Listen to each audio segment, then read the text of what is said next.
What do you charge for a day's facilitation?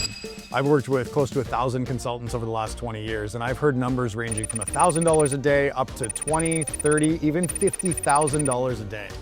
Now, is the $20,000 a day facilitator 20 times better than the $1,000 a day facilitator? No, I don't think so.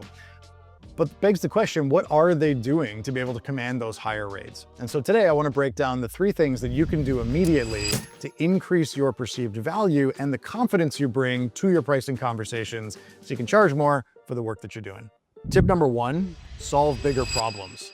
What is the client hiring you to do? If they're hiring you to deliver content, that's a small problem. They can hire any number of people to deliver content. If they're hiring you to help participants go through some sort of transformation, that's a bigger problem. And you can tap into a larger budget by expanding the scope of what you're doing, where you're not just delivering content, you are helping to facilitate the holistic change process. You're helping people get inspired and educated in the room, certainly, but then you're helping them to lock in their commitments, to stick with their commitments, to learn from those commitments, and maybe to provide insight back to your buyer. One of the consultants we work with, Greg, made this mental shift a couple years ago. And now for the exact same program from a delivery standpoint, he's charging 35 to 40% more per engagement, strictly by being able to show the client that when they hire him, it's not just about content delivery, it's about driving the change that matters most to the organization. If you want a bigger paycheck, focus on bigger problems and show how you are the right solution to that problem. Tip number 2. Anchor to the cost of inaction. What does this mean? It means that we need to shift our proposal language away from L&D HR speak and into business speak. We need to talk about the costs that already exist inside our client organizations that you can help to mitigate or reduce or remove entirely through your program. An example of this is a consultant we work with named Susan. Susan was hired by a casino to develop a frontline leadership program. Now, the budget kept getting squeezed down. Started at about 150,000, then it was 100, then it was 75,000. But what Susan was able to do was dig with the client and identify the fact that voluntary turnover at a frontline level was costing the casino $7 million a year beyond what industry norms would suggest they should be costing them.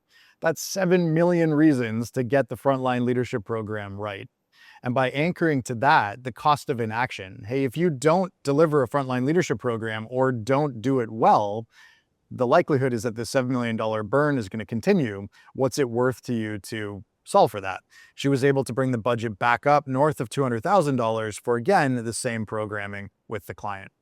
Here's another really fascinating part about anchoring to the cost of inaction, is that the client does not associate value with the number of hours or days that you're delivering on site.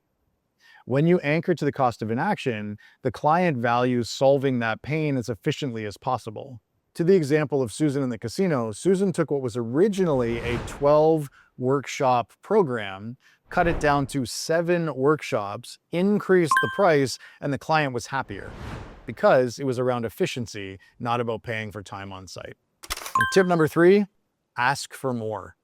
Yes, I saved the best for last. When's the last time you increased your prices? For most of us, it's more than a year ago, more than 2, 3, 5 years ago. And yet everything else in our world, in our lives, increases in price on a monthly, quarterly, or certainly annual basis. So you'd be fully within your rights asking for more for 2 reasons. 1, inflation, and 2, you are the product. And if you think back on the last 12 months or 18 months or however long it's been since you last increased your prices, have you gotten better at your craft? Have you built more practice reps in and being able to deliver more value? I would suggest that absolutely you have. And as the product gets better, the price should increase as well. So sometimes the easiest way to increase our prices is just to ask for more money on the next proposal. Solve a bigger problem, anchor to the cost of inaction, and just ask for more money. All 3 of these work in isolation, but when you combine them, they become a superpower. One of our clients, Bob, actually 8x'd his income last year, which sounds like a ridiculous number, but it's true. He 4x'd the price of his program, went from $2,500 per participant to $10,000 per participant by anchoring to business need and being able to show how he was driving holistic change and then asking for more money. He also doubled the number of clients he was working with that same year. So 4x, 2x by my math, that's an 8x increase. Shona went through a similar process, did not increase the number of clients she worked with, but was able to almost 7x the price point that she was charging by moving from a $500 an hour coaching rate to a $6,500 per month coaching retainer relationship by, again, doing all three things. Showing that she was focused on holistic change, zooming out to the cost of inaction with these particular executives not getting the right coaching, and simply asking for more.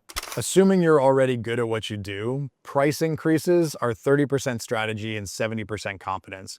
We just need to ask. Price increases are also often a downstream effect of getting a number of upstream pieces figured out. How you position your value, how you position yourself compared to the competition, etc.